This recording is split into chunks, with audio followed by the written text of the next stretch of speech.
በአዲሱ ስውርና ተዘዋዋሪ የዲፕሎማቲክ ስልት በመጠቀም እርዳታውን በእጅ አዙር በመፈጸም ጠብ ላበቀሉ ሁለቱ ወገኖች መሳሪያ አልሰጥም የሚል አቋም ገለልተኛ ለመምሰል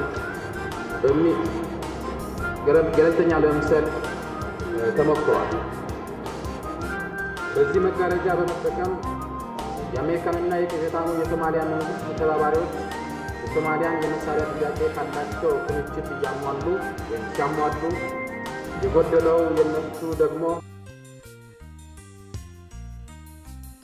በእንደዚህ አይነት ዘዴ የአሜሪካን መሳሪያ በሳውዲ አረቢያ፣ በኢራን፣ በፓኪስታንና በስፔን እንዲሁም በሌሎች አዳሪ የአረብ መንግስታት በኩል ወደ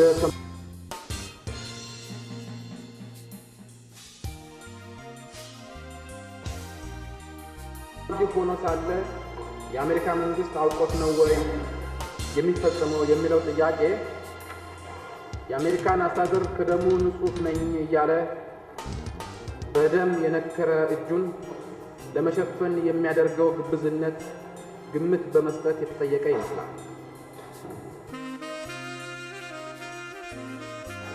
የአሜሪካን መንግስት እየደጋገመ ለማስተባበልና ለማሳሳት የሚያደርገው ከንቱ ሙከራ በተባባሪዎቹ በኩል አልፎ አልፎ ሚስጥሩ ስለሚያመልጥ መጋለጡ አልቀረም።